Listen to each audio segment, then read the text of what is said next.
for me, I've been very vocal about who I want.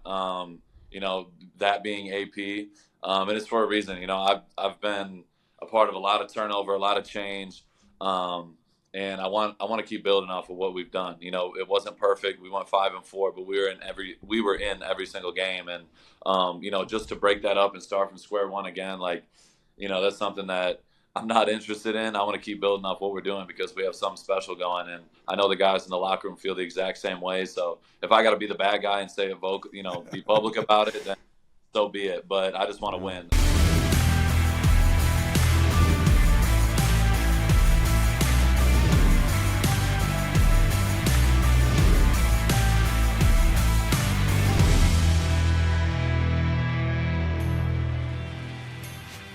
What's up, everybody? Welcome into another edition of Chasin' It here in the 33rd team. Trey Wingo with Chase Daniel. And Chase, we've had the wild card weekend now, super wild card weekend, whatever the hell you want to call it.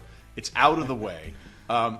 Before we go anywhere, now we're headed to what I believe is the best weekend of the entire football year. Yes. I think Championship Sunday is the best Sunday. I think it's better than the Super Bowl. But in terms of the entire weekend, nothing beats the divisional round because you have the best teams that get there. The best teams that deserve to be there are there, and you get 2 games on Saturday, 2 games on Sunday. To me, it is the best weekend of the entire football year.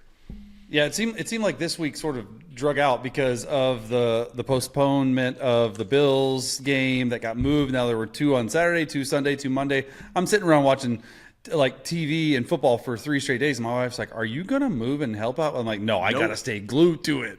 So it was a great weekend. The answer is no. Yeah. The answer is no. And I mean, dude, I agree. Like when I was a player, we got to the division round 3 or 4 times, and it was always getting that first win. Right, on Super Wild Card Weekend or Wild Card Weekend. They should start calling it Super Wild Card Blowout Weekend because they were all horrible except one game. But I remember getting to that round. First of all, the players are about $50,000 to $60,000 richer.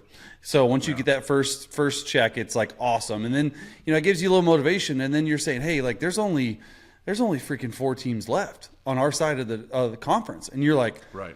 All you got to do is win one, and then it's Championship Sunday, and then it just so you just really that first win sort of propels teams to it. And I always said I don't like buys. I know you go all year long to get that one buy, which they switch to, and you're looking at Ravens, 49ers, and you look at some of these teams like Texans, Ravens. I know we'll get into it, but I'm just saying Texans are rolling right now, and they're going in to Baltimore against a team that's set. And so I think it's fun from that aspect. And it's the best time of the year.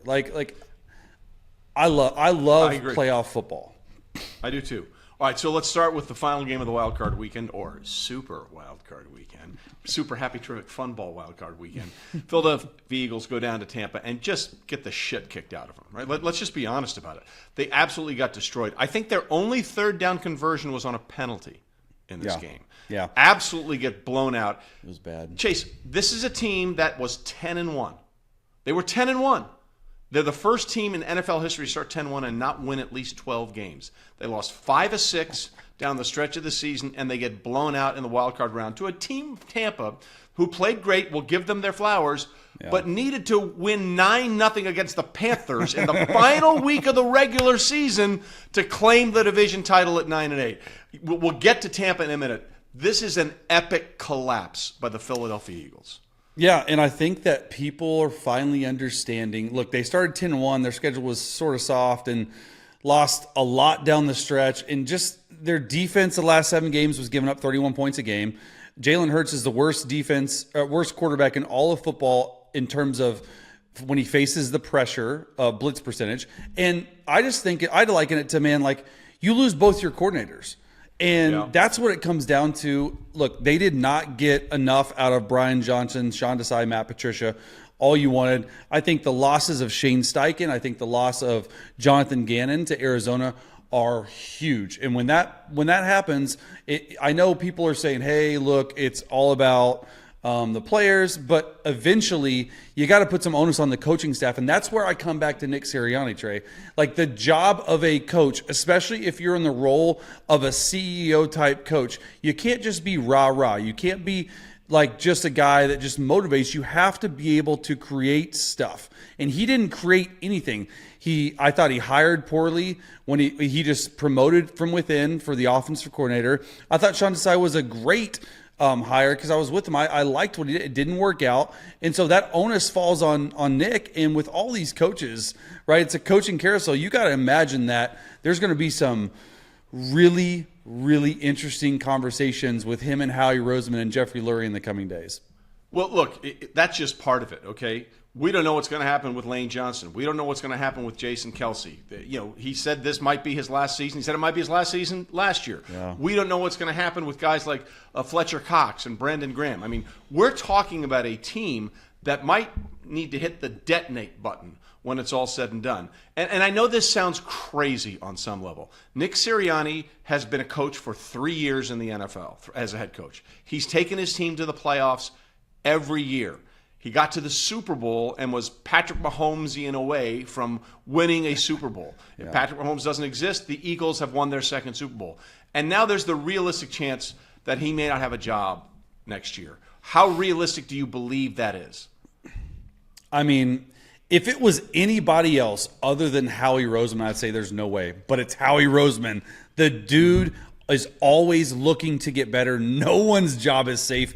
I don't care who you are. The dude's always trading for people. You look at Bill Belichick, you look at Jim Harbaugh, you better believe that they are having conversations with these guys, maybe back channeling, and they're going to have some really interesting discussions. I think it is real, and it's unfortunate because Philly has been really good. But ultimately, like you said, in the town of Philadelphia, where these fans want Super Bowl or nothing, like I tweeted out, like, heads are going to roll if they lose this game. Yeah. If they finish with not even 12 wins, the first team in NFL history, like when you said that stat, I was like, what is happening? They were 10-1 on December the 3rd. And they're out of the playoffs after an early exit.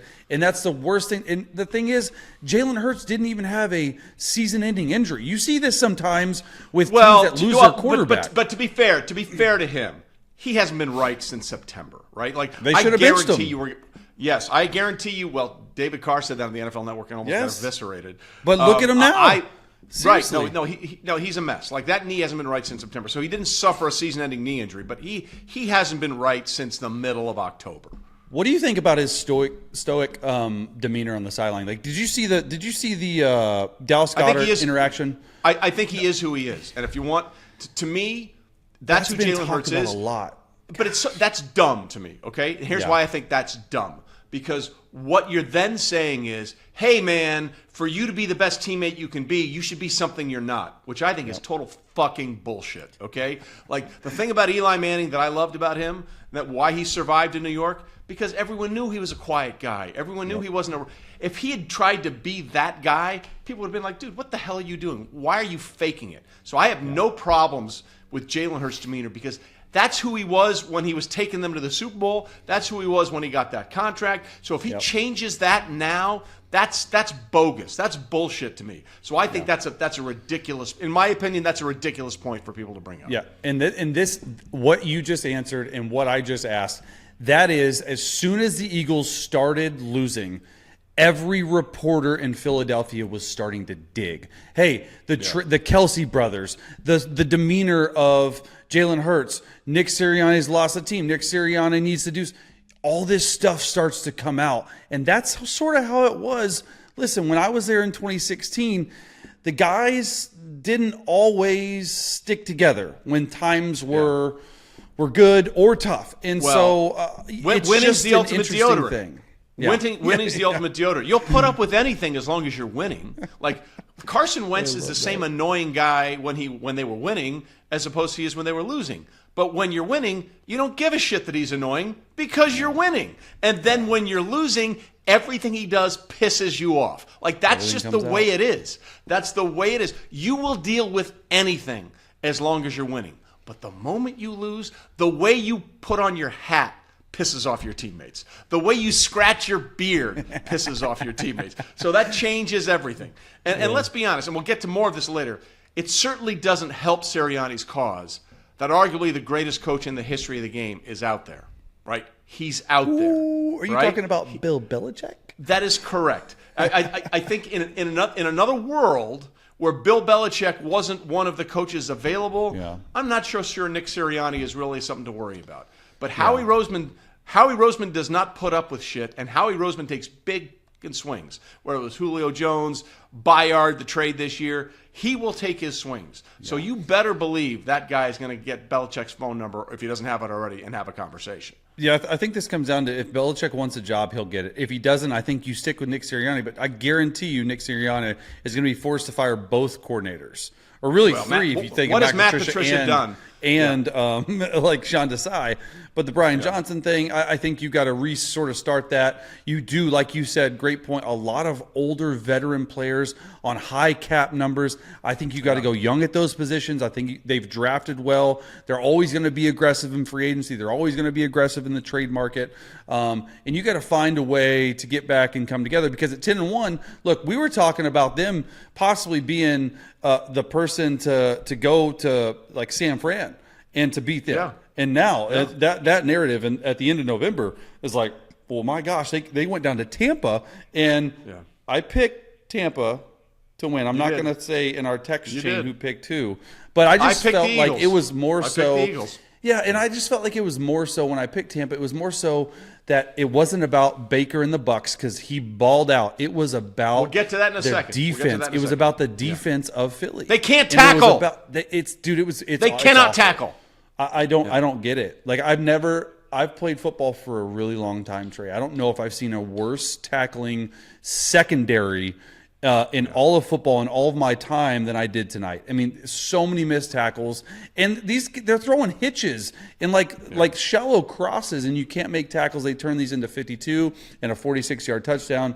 It's just bad, man.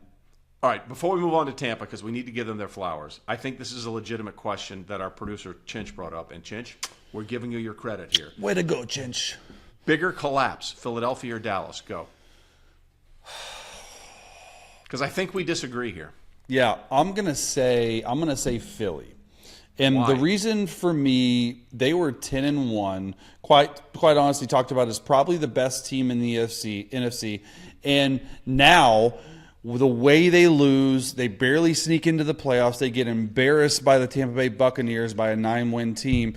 And then you start going through this option of what happens next year and their squad. And it just doesn't look good. Like it almost ended a sort of like a Super Bowl window for them, it seems, with both coordinators gone. Look, and when you go to the Dallas side, for me, that squad, top to bottom, is loaded. They are loaded. You are one head coach and two coordinators away from being great. So that's why I think Philly for me. And what you just said is why I'm going to pick Dallas. They should have won. Yeah. They were the first team in the reconfigured playoff system to allow a 7 seed. The Packers, led by Jordan Love, who balled out, by the way, to win. Baller. Dallas had the momentum. They had gotten the 2 seed. They had done what they, unlike Philadelphia, which just collapsed, 5 or 6 losses in the regular season, they getting blown out. They did what they had to do. After a setback in Miami, they found a way to win, although somewhat controversially, over the Lions, and then they go on the road and they did the thing to lock down the 2 seed. They had all the momentum. They were playing great. And as my good friend Mark Stroud likes to say, they shit in their helmets one more time in the postseason. they have this is the longest run in I think in the Super Bowl era to not make it back, to not get out of the divisional round. They'd won 16 straight games at home. They had the best home record in the NFL, the only team to go undefeated at home. They averaged more points per game than any other team at home. They averaged more yards per game than anybody other team in the NFL at home. And they had the best turnover differential at home, plus 10. And they absolutely pooped their pants. So for me, it was the Cowboys absolutely being the Cowboys. To me, that was a much bigger collapse because Philadelphia, we saw it coming. They were doing this down the stretch. Yeah. Dallas was going here, and the playoffs came, and they played scared. Playoff Dak, man, 2-5 in the playoffs, right? Like not good. Has never look at his numbers. Won forget wins and losses. He's never won a divisional round game though. He's never won a divisional wins and game, losses. I don't believe wins and losses are quarterback stat. Just look at his data. Look at the numbers. He played terrible. He's played terrible a lot in the postseason. Okay, with all that being said, we have to give credit to Tampa Bay because these two teams played early in the season, and it wasn't much of a contest. And you have to give credit to Todd Bowles, who figured out a way to hold that down. And yes, I got it. A.J. Brown was hurt, and then Julio Jones got hurt, so they were limited offensively, Philadelphia was. But they were in full attack mode from game one and for play one, and Baker Mayfield balled his ass out. Dude, the story for me is obviously that defense. I get it. They played really well. They pressure. They do some really unique stuff, and that's sort of how Bowles' DNA is on defense. They do some unique things, some unique pressures that puts a lot of onus on the offensive line and the quarterback to get protections corrected. And that is something that Jalen Hurts has done not at all the entire year. He's been the worst quarterback in all the league against the blitz. And so Bowles was like, well, we're going to blitz you. They blitzed him 60% of the time in week 3. I think they might have surpassed that number now. But you go to the other side of the ball, and Baker Mayfield, on multiple accounts, Dave Canales has Baker Mayfield playing the best ball in his 6 or 7 year career that he's ever played. And I love the fact that Joe Buck and Troy Aikman hit on this, and I think it's super important to talk about here is, look, Baker is a very, confident guy, or some would say cocky guy. And he is very, very confident in the way he plays and what he does. And he even said, look, when I first got into the league, I was told to turn that confidence level down, not to be myself. And when he went to LA, I guess last year or 2 years, whenever he went to LA, he was told by Sean McVay, hey, look, dude, there's 5 games left. Be whoever you are. We're not making the playoffs. Be you. He said he got his swagger back then, and it's carried over to this year. And the dude has made so much money this year, has reinvigorated his entire NFL career, and it has been amazing to watch because he's having fun out there. He's got Mike Evans, Chris Godwin, Rasheed White. They look dangerous. They look like they could go into Detroit and give them a run for the money. Just super impressed with Baker all year long, and then tonight to cap it off with over 330 yards passing. Super impressive performance. Yeah, and also, look, for me, they were not afraid, right? They were not afraid to take their shots. They scored on their first 4 possessions. Yeah. And, look, who knows what's going to happen? A lot of times you fall – sorry, I just hit the screen. Who knows what's going to happen? You fall in love sometimes with the way a team plays on Wild Card Weekend, and then you realize, well, they're playing on Wild Card Weekend for a reason, right? Yeah. So, but everybody except the 1 seed now plays on Wild Card Weekend, so that changes a little bit. But weird, yeah. If Baker can play like that, I think they have an opportunity in Detroit. Yeah. But I'm not. I think Detroit should win the game. But it was like I gave somebody said, oh, I think it's going to be a great year for Baker when the season began. I'm like, oh, really? 4th time's the charm? Like it's his 4th team? I think Baker is perfect for Tampa Bay. Yeah. And he goes there on that 1 year contract, heavily loaded with incentives. He absolutely balls out, gets him a win. I think Baker's found a home. I think he's found a home there, and I think it's going to be interesting to see what happens with Mike Evans in the offseason because he's going to be someone that I think a lot of teams, Kansas City, might be really interested in when it's all said and done. But I think Baker has found a home in Tampa Bay, and good for him. Okay, the other game that was go ahead. You have something else to say? It's just about Baker. I just go back to, man, they got him on a hometown discount. They got him for $4 million, Trey, and they won a freaking playoff game. Okay, he's going to take it to them in the offseason. Bro, I took $4 million. You guys better pony up and give me at least 40. Yeah, I was about to say add a 0 to that, and that's the base of our discussions. We'll start there. The other game, which was supposed to play on Sunday, was moved because of the storm. Was obviously Pittsburgh taking on the Bills. The Bills, look, they kind of made it much closer than they needed to be. It was a 1 touchdown, either 21-0. It was a 1 touchdown game in the 4th quarter, but the better team prevailed. They pulled it out. 31-17, the final score. We'll get to Buffalo in a minute, but I want to get your opinion on this because that's a 5th straight playoff loss by the Pittsburgh Steelers. Yeah. And in those 5 losses, their last playoff win was in the 2016 divisional round. Then they took on the Patriots in the AFC Championship game and got smoked. Oh, no, they beat the Chiefs. I was at that Chiefs game that year. Yeah. So anyway, that's 5 straight playoff losses, and in those playoff losses, they've been outscored by 68 points, negative 68 in the point differential, which means in those 5 losses, you're losing by almost 12 points a game. Okay, that's sort of where 11 to 12 points a game it's a double-digit loss every time. So the question is in Pittsburgh is, okay, Mike Tomlin's never had a losing season. He gets them to the playoffs every year. He's won a Super Bowl, taken them to 2 Super Bowls, but it's been a while. He has 1 year left on his contract. Is it a Mike Tomlin issue or is it a quarterback issue? Because I know what my answer is, but I want to get your opinion first.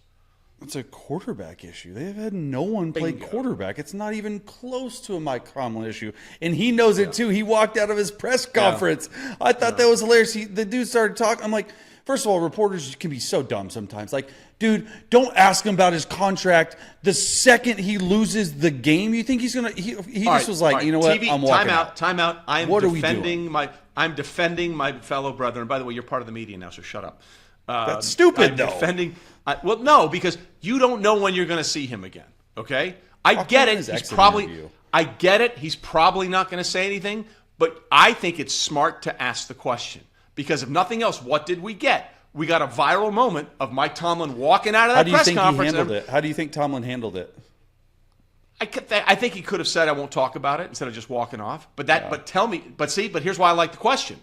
By walking off, it tells you that he's pissed off about it, right? Yeah, and now we know he's pissed off about it. And if he hadn't asked the question, we wouldn't know how Mike Tomlin really feels about it. So I feel like it has sort of been in the media. Yeah, I just like wrong time, wrong place. But maybe I disagree. Maybe I'm still too I close completely to the game. disagree.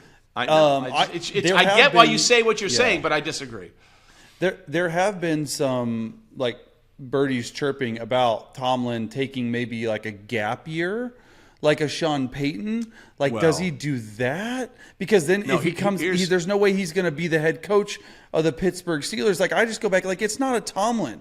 Like, Mike Tomlin to me is a top 2 or 3 coach in the NFL right now. I agree. Like, the dude is every person I've ever talked to that's played there has been like, Tomlin is the absolute best. Results show it. Absolutely. They have to, like, my whole thing with Pittsburgh, and this was my thing with the Jets, you are 1 quarterback away from being really freaking good. The skill players, Najee Harris, Jalen Warren, Deontay Johnson, Pickens, all these guys, you are 1 quarterback away, like, from being really, really, really good. That's my number 1 thing. Pittsburgh, you got to figure it out this offseason somehow, some way. Get a quarterback in there. Yeah, the only way I think Mike Tomlin leaves is if somebody, because remember, we have 7. We had 8 because Jared Mayo is now the coach, which is 1/4 of the league. We might have 2 more, which would be 9 if something happens in Sirianni and something happens in Pittsburgh. I don't think they'll fire him, but if there's a team that is really interested in Mike Tomlin, I don't think the Steelers would hang up the phone if they wanted to talk about a trade for Mike Tomlin. Yeah, but Mike Tomlin would never does Mike Tomlin have to agree to a trade as a head coach? Do you have to agree to it? Because, in my opinion, you're not leaving for any of these freaking openings. That's the most absurd thing. All these teams suck. It's the Pittsburgh freaking Steelers you're talking about. Dude, we got to find it out. Because if they trade it, I think he has to agree to it. There's no way. Like, the only team I would want to go to is the Cowboys, which we don't know. Could have an opening there. Could have an opening. Might be an opening there. And the Cowboys. That's it. Like, Steelers, Cowboys. I don't care. Philly, Chargers, no. Atlanta, no. Chargers. No, absolutely not. No way. I think the Chargers would be interesting because of Herbert. I would take because of Herbert. Like, look, we just talked about it. Everything is around the quarterback, and that's why Buffalo's moving on because Josh Allen was a freaking beast. That 52-yard run. By the way, a lot of people were saying he did a fake slide. I did too. It sure looked like it, dude. I did not see a fake slide. What I saw is a guy who was shuffling the steps. Well, Romo didn't know apparently that Jalen Warren was really good before this game, which I thought was a curious thing. Dude. Well, that's a whole separate discussion. Like, I believe 90% of Tony Romo is a lot better than 100% of Tony Romo. Yeah. Okay? Yeah. Dial it down a little. Like, I think he said 5 times in the game, this is the most important play of the game. Then 2 minutes later, this is the most important play of the game, Jim. Up and down. And Nance's talking about him jumping him down after a pick. I'm like, dude, just chill out. Just call the game. Yes. So I didn't see it as a fake slide. I did not see it. I thought the Kenny Pickett fake slide at Pittsburgh was way more egregious. Yeah, 100%. When he played for the University of Pittsburgh, by the way. But now How about that run, though? That was wild. It was great. Run, it was great. But now we have the matchup that we really want, right? Yeah. I mean, with all due respect to the Texans, Texans and the Ravens, I get it. Lamar, awesome. C.J. Stroud, chef's kiss, good, amazing. It's the Chiefs and the Bills. Yeah. And for the first time in the postseason, it's in Buffalo, right? It's in Buffalo. And my immediate reaction here is, as good as Buffalo is, and I think they can play as well as anybody, they are so beat up right now on defense. Yeah. Like they had all their backup linebackers They playing. had A.J. Klein, right? who was a practice squad, playing Mike linebacker. I'm like, And where do you think the Chiefs are going to try and get Travis Kelce going? The middle of the field? middle of the field. Chiefs are getting – look, I don't know what's going to happen because the Chiefs find a way to shoot themselves in the foot every frickin' week. Like, let's just be honest about that. But if they can play clean, I can see them walking out of Buffalo with a win. Yeah, look, there's a couple things that I'm really I mean, this out of the 4 games to me is my the one I'm looking to and forward to the most. That's why they put it Sunday night, 6:30. I was about to say that's why it's a Sunday night game. That's exactly right. And the first thing is we didn't really talk about, but the Chiefs game to me, the way they played. I know it was against Tua and the Dolphins, and they're just not good against good teams, but almost sort of sent a message to the league dude, okay, we were messing around in the regular season, but we've gotten our stuff together on defense.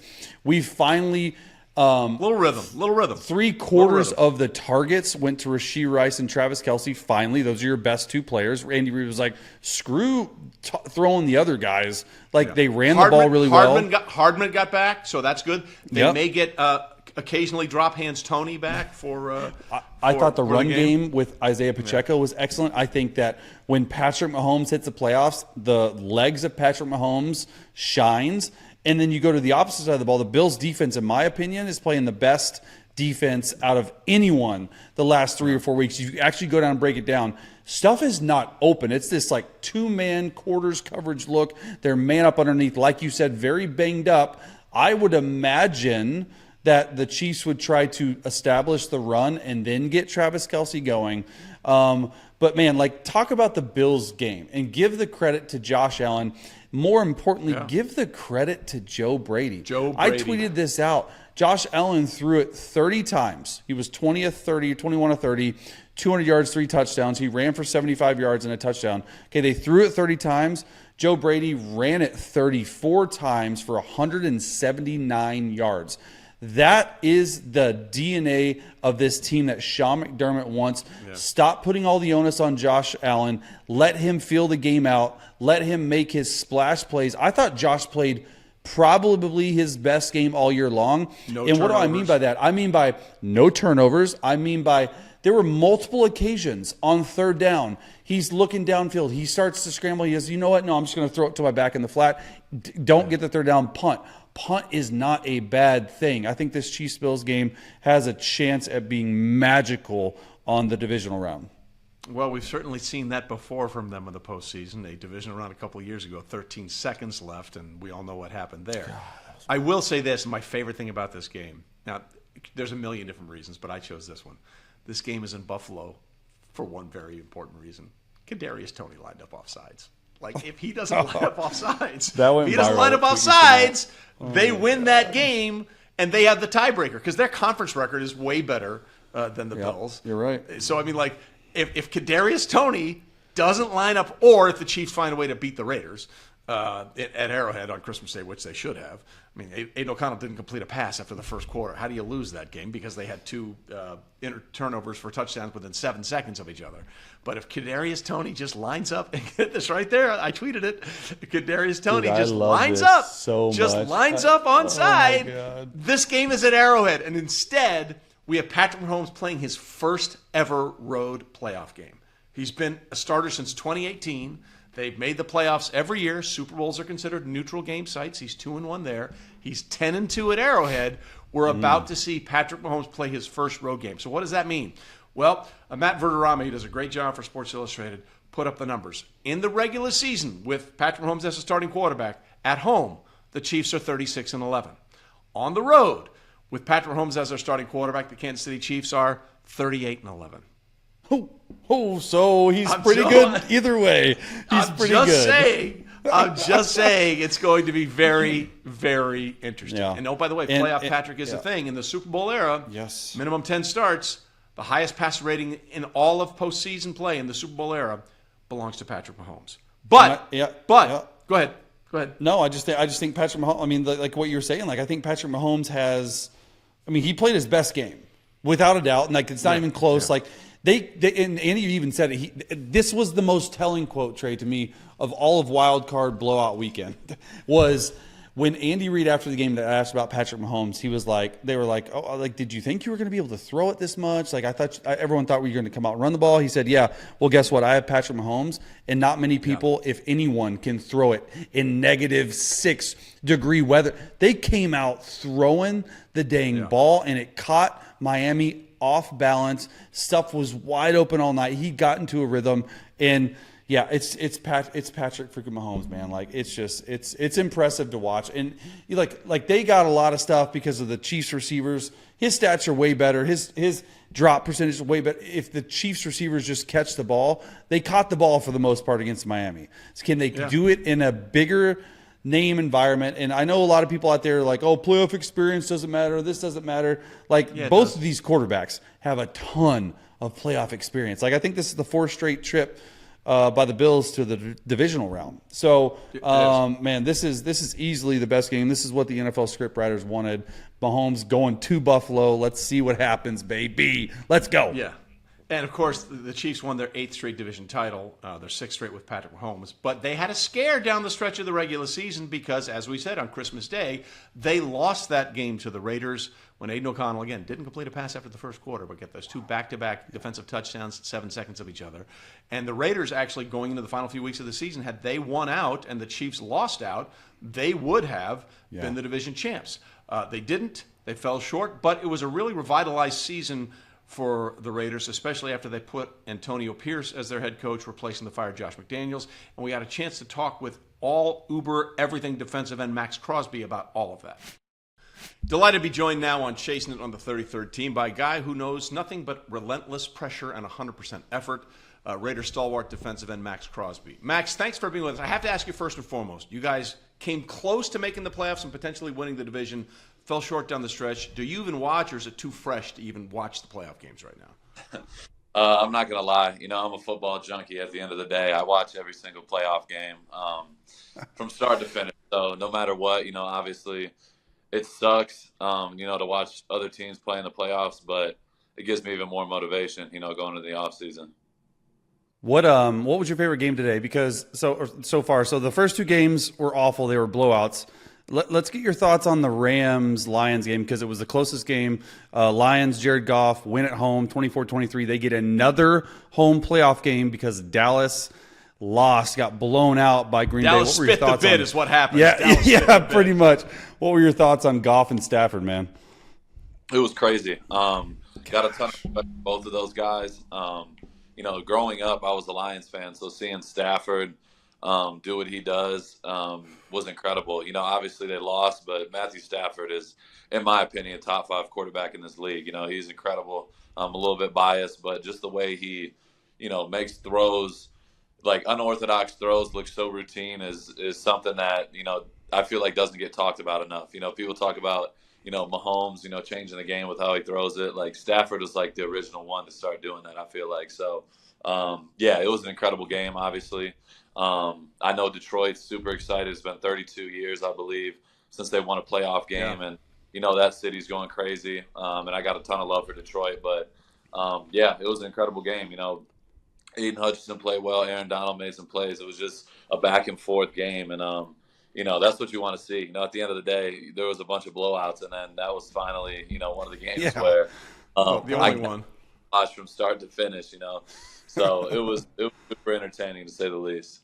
Okay, so if people that don't know, you played your college ball in the state of Michigan. So can you sort of explain to us how significant this is? I mean, we can all say, oh, it's been 33 decades. I remember the last game they won in the 1991 postseason when they handled the Dallas Cowboys before they got thrashed in the NFC title game. But, you know, if you're from Michigan, you're over 30 years old, you've never experienced this feeling before. So what is it like for all the guys that have been waiting so long? I'm not going to lie to you. I don't root for the Lions. I don't. I put that out there. I definitely, my cousins and my family, I got family who are all Alliance fans as well, and they're all fired up, and I just try to get under their skin and, root for the opposing team all the time just to piss them off. But, you know, but I know the whole state of That's Michigan's funny. fired. It's almost been too much. I feel like this year with Michigan, the Wolverines getting the national title Yeah. now, Detroit winning the first playoff game. It's like, this might be the year for the state of Michigan besides the Pistons. So, Definitely we'll besides the Pistons. Yeah, the definitely Pistons, man. besides the Yeah. Pistons. That's Yeah, but- wild. Hey, so Max, let's talk about Antonio Pierce, man. Like, first of all, I'm a huge fan of him. You guys were so close to the playoffs, man. It just, you could tell, like obviously you played for 14 years, and I've been around coaches that you just want to play harder for, that you just want to play tougher for, that just has the pulse on the locker room. Why do you feel so strongly about Antonio Pierce? Because I know what we do on the outside and chasing it. We're huge Antonio Pierce fans, but what are your thoughts on him, man? Yeah, he's incredible. From day one, he was straightforward with us. He's like, listen, I got 10 weeks. I'm playing with house money, and I'm gonna be 100% myself.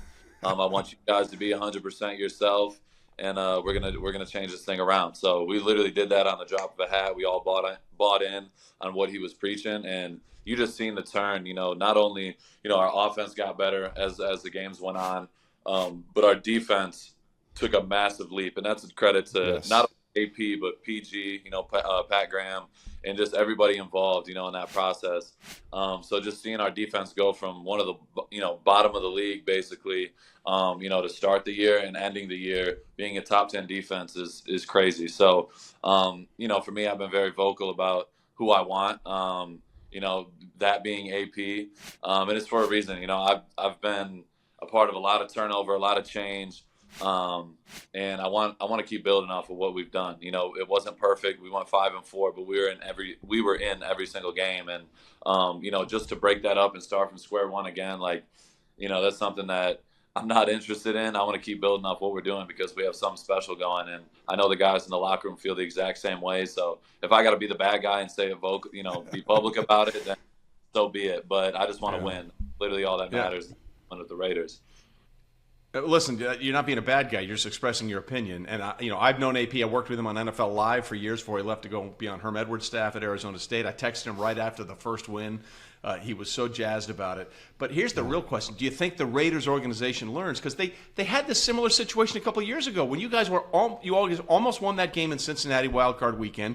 That's when Bisaccia took over for John Gruden after everything that went down, and it felt like Rich had earned the job, and he never even had an opportunity. Do you think Mark Davis and company are understanding that they don't want to make that mistake again, especially if we're talking about this kind of respect from the players?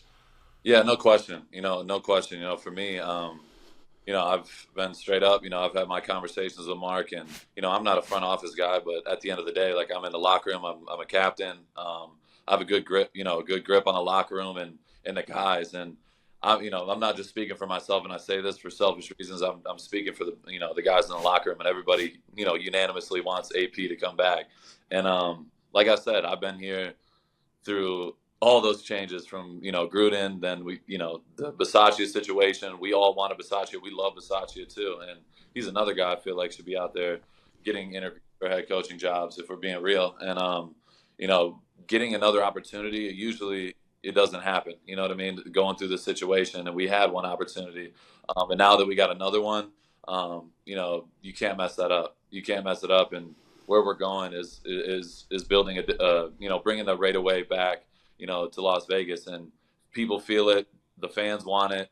The players want it. So you got to do what's right. You know what I mean? It's not that hard. It's right in front of you. You just got to make the best decision for the organization. So that's how I feel about it. That's awesome. I'm glad you're vocal about that because so many times, man, players, they just don't stand up for what they believe in. And you have an awesome platform for it. I'm glad you're doing that. Now let's talk a little bit about you as a player and the viral clip of you saying little ass boy multiple times to Gardner Minshew. And I'm just going to bring it up right now. Look, 2019, your rookie year in London, I played for the Bears. You got a sack on me, and I don't remember all that trash talk when you were a rookie. Did you just finally get into that or something? Because I honestly love it. No, it's funny you brought that up. literally when my people, my agency came to me and they asked about, do you want to do this interview? And I was like, who is it with? And they're like, yeah, Trey Wingo and Chase Daniel. I'm like, Chase Daniel is my first career sack. I'm doing it. So, I'm your first. Let's go. hey, Let's Never go. forget your first. You never forget your first. You got a Right here. picture? Oh my gosh! You're welcome. I held onto the ball too long. Yeah. I held onto the ball that long. Yeah. Yes. Office. You're in my office for good, and so I had to do that. But yeah, when I was a younger player, like I chirped a little bit here and there, but like I was still just trying to find my way in the league. Yeah, for sure. Somebody just asked me this today. They're like, do you like talk to everybody like that or whatever? I'm like, for me, I'm never the one to start the trash talking. It's always like, I'm good, I'm chill, but like if somebody, does something extra after the player, they do something like, then I take it all the way and I go way above and beyond. So that's just kind of how it was. And people don't really know that. Like I love Garner. Like Garner's a competitor. Like I played in my rookie year. Like every time I see him, like I love that he's a competitor. And the whole reason, this is what people missed on the whole deal, was I knocked him down and I went to go help him up. And he like pulled his hand away. He like pulled it. So you were pissed off. All right, bet. So ever since then, I was ruthless and I was on him the whole game. So that's how that whole deal went down. All right. So in other words, what you're really telling us here, because you're chirping with Mahomes has become legendary. Patrick started it all? Did he start it all that? Well, I will say this. Let's go. I will say this. I definitely poke the bear. You know what I mean? I mess with people, and I want them to react. So I always mess with Mahomes. Like, that's something I've always done. But when they scored that touchdown, he ran behind me and did the same thing. He bumped me in the back when he was running in the end zone after they scored. And I'm like, all right, here we go. So then he's got some stuff to him, man. I feel like he always does that, and you're like I'm the here. first person to be like, I'm here. I ain't going nowhere. Like, no shot. Oh my gosh, bro, that's amazing. I love that when somebody actually has like, stands up to me and is talking shit back. Like I love that type of because that's who I am at heart. Like no matter what I'm doing, I'm competitive as hell. Like if I'm playing 2K or if I'm playing pig in the backyard, like it's the same thing. So when I have other guys, playing against other dudes, like when you see that other side to them, like I gain respect for him. That's why me and Mahomes, like we battle, we go, head to head, but it's always, respect at the end of the day. Well, you battle because you're never off the field. I mean, you had 10 games this season where you played every single snap on defense. Yep. You've played 95% of the Raiders' defensive snaps, the most of any defensive lineman. Aiden Hutchinson was second with 90. How much pride do you take in that? I take a lot of pride in it. It's a testament to my training. I train all year round. After the season, like I take a couple weeks, but I'm still locked in. Like I'm still meal prepping. I'm still recovering every single day. Like it doesn't stop, and I always am looking to find ways to make myself uncomfortable. So like I'm not training just regular, all right, I'm running with the big guys or anything like that. Like last offseason I ran with all the skill guys and I was beating them like consistently. And I do a lot of different things from boxing to sparring, MMA or real like professional boxers. Or I went on a 10-mile run last year in Miami, one of the hardest things I've ever done. Like just doing different stuff to really put myself in like really uncomfortable situations. That's why, people talk about it on the TV, like talk about the motor and shit like that. Like I truly push myself to the limit all the time. And, that's why I'm able to play like that. So if I'm playing 60 snaps, like that's nothing to me. You know what I mean? So, yeah, I was going to ask about it because that's the thing that I noticed on film with you being in the same division as you multiple years is like your relentless motor, right? Like that's what you're known for, but also you're a tenacious competitor. So like what is an off-season training regimen from morning until night look like? Were you, like you said, meal prepping? Is it massage work? Is it a lot of cardio work? Is it strength work? Like, what does that consist of with you? Yeah, first off, I got a bunch of, respect to the guys at the Raiders. AJ Nibel, Rick Slate, Ricky, my nutritionist. I do everything in house with the Raiders. So all my do them, all my meal prep, I pay for my meals 7 days a week. So I'm literally everything dialed in. All year round. So I'm never going into training out of shape. I stay in shape all year round. So the training regimen, I'm in there bright and early. I'm 6 to 12. That's 6 hours of work by noon. and I'm home, on a daily basis. So I'm doing that all off season, and it's just like finding that little 1% in every category that I can improve on. So for this off season, I've sat down with all my team, everybody involved with, my training going into this off season. And like, my main thing is refine. Like, I want to refine every little detail. I want to start, from scratch. But how could we build up, and how can we find that little bit of improvement in every category so I can take another big leap next year? So it starts with surgery. I got surgery next week. I got to get my thumb fixed. I got to get my knee fixed. But it'll just, be a part of the process. I've done it before. 2 years ago, I had to get my labrum repaired. I had to get, my hand fixed before. So it's just, they know what we got going on, with my body. But, we fit it in. We have a full plan, and it's literally scheduled out on a yearly basis. So everything is dialed in from start to finish, to recovery, to massages. I'm getting 3 massages a week in the off season. Like, it's nonstop. So, that's what it is for me. It's every single day. Everything's planned out. I just got a cold tub and a sauna at the house now. So on the weekends when I'm not in the building in the off season, I still got my recovery at home. So it's just that little, how can I take that next step? Because my foundation's huge. But it's just about how can I find that next level to, tap into.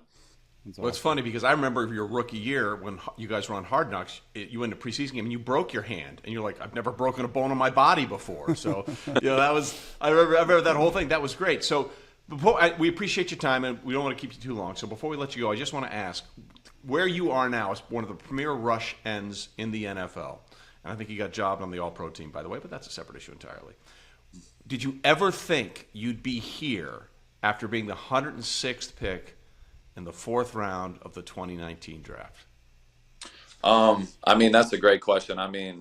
At that time when I was a rookie coming into the league, like, I had just turned 21. My mindset was like, my mind was in a whole different place. Like, I love football, but I didn't understand what it is, what it took to become a professional. Then once I learned how to become a professional, how could I become the best at what I do in this building? A bunch of professionals in this building. Okay, how can I outwork all these guys? So it just was a step-by-step basis. And, I never knew what it would take to get to this level. But, like, every single day, like, I'm always trying to outdo myself. So I'm never, like, predicting, all right, I'm going to do this, this, and this. It's like, all right, how can I take this next step in this area today? And all I worry about is today. And then when tomorrow gets here, I worry about tomorrow. And so, like, it's just a gradual build every single day. And that's what leads to the results. I'm never stressing about going to play a game, because once I get to game day, I knew I did everything in my power to be at my best on that day. So it's the most free feeling in the world. But to answer your question, like, I didn't know I would be doing this, but I always had a deep belief in myself as a football player.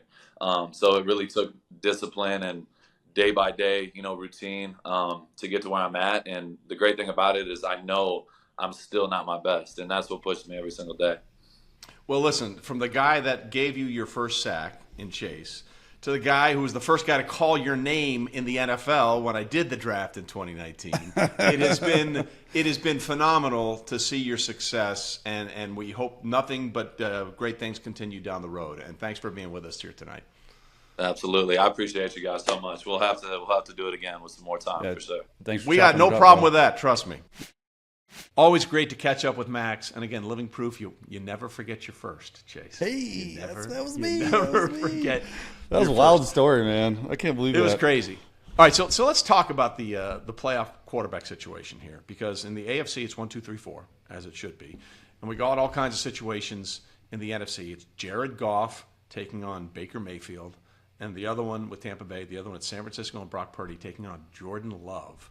Who, by the way, played amazing in that win over the Cowboys. Like, he looked like the vet. Dak looked like the guy who was playing in his first postseason game. Yeah. So that's a nice combination of interesting quarterbacks.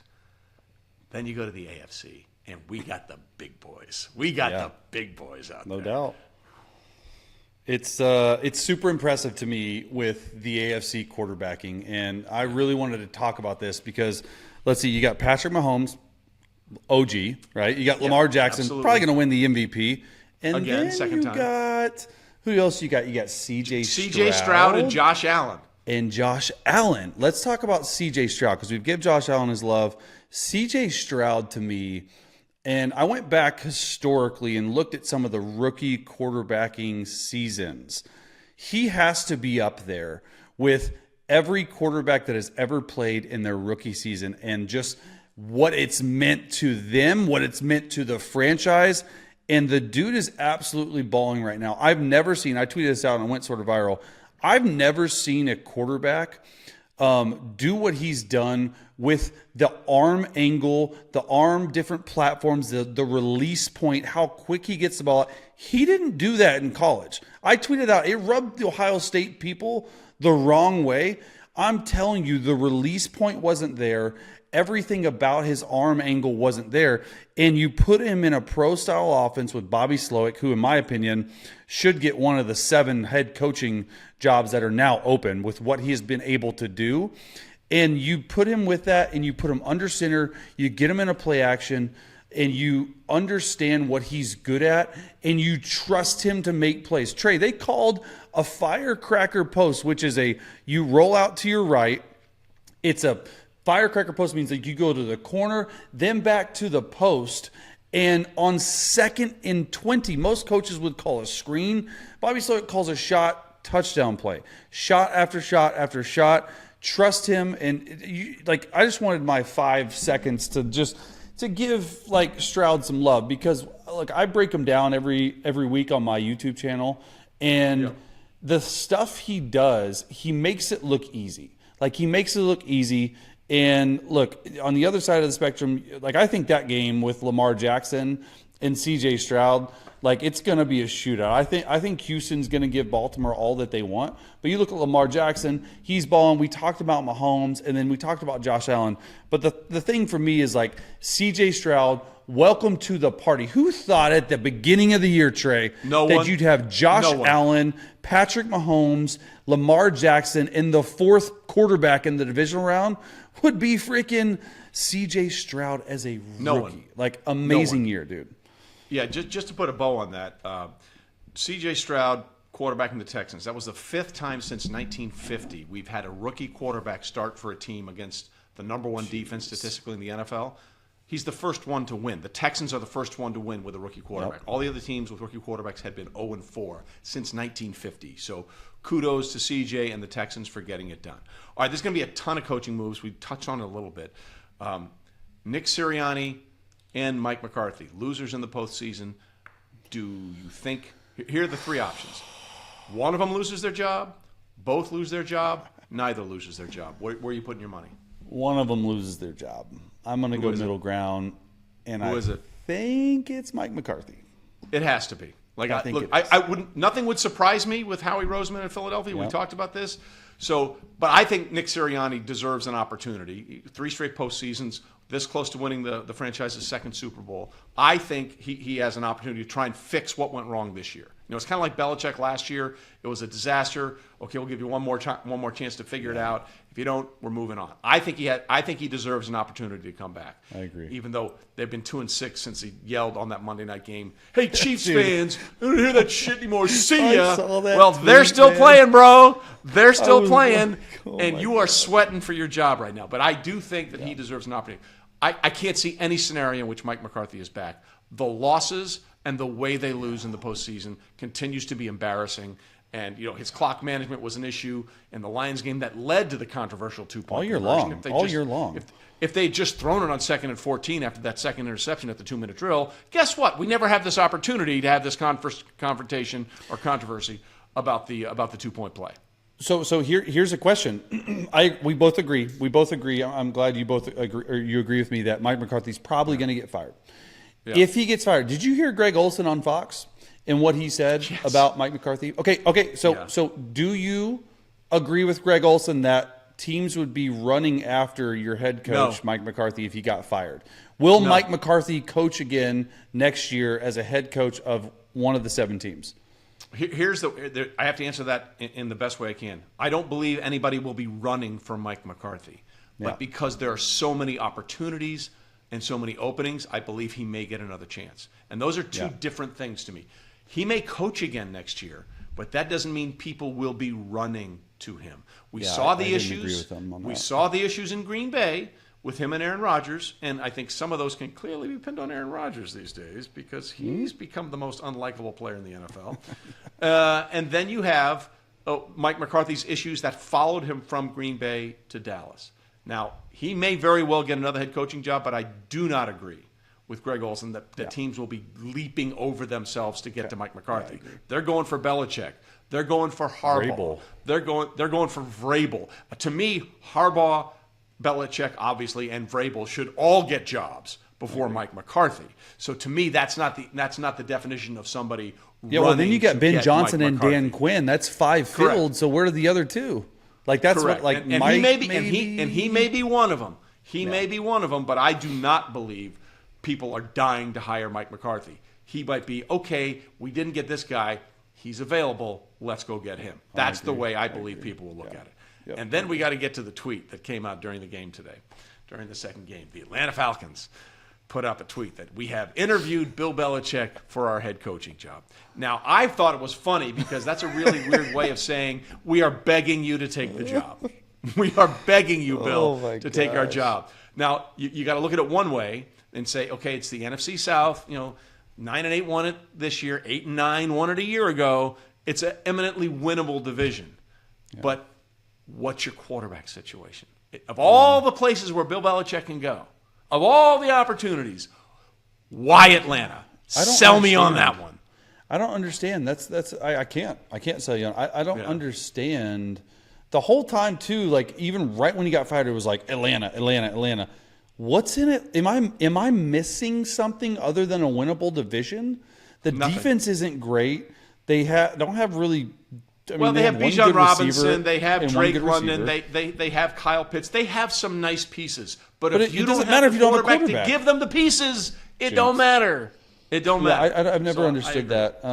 I just that was the thirsty quote of the playoff weekend, of the Super Wildcard weekend. That was the thirstiest tweet. It's all for clicks, man. Look what we've done. Look what we've done. We've interviewed him, so we're I love good. it. And it was such like a tweet that said, "We have interviewed Bill Belichick." That's it. Yeah. Like nothing else. Like it was just like a one sentence liner. I'm like, okay, and then of course it goes viral. Everyone loves it. You got to imagine that it's some type of leverage play on maybe a head coach that Atlanta wants to hire, and then the guy sees it, say someone, but doesn't want the money, and then the guy sees it and is like, oh my gosh, I better accept their terms because they interviewed Bill Belichick, and I'm going to be out of the head coaching job if not. Right. That's how. That's by the way, that's one of the reasons why you tweet it, right?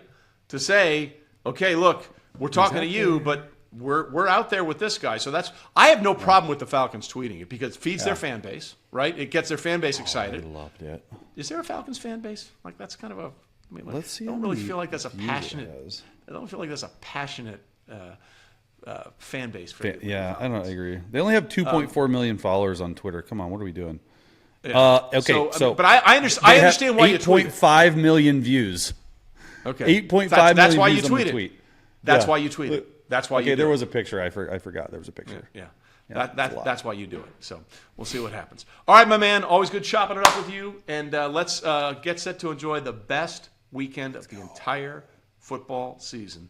Divisional weekend, or as every announcer is putting it out, the Final Eight. Clearly, the NFL was putting out a memo. Call it the Final Eight, not the division round. We're rebranding it as the Final Eight. I don't like it. You bet, guys. Whatever the Shield wants, that's the way we're going to do it. We'll see you next week.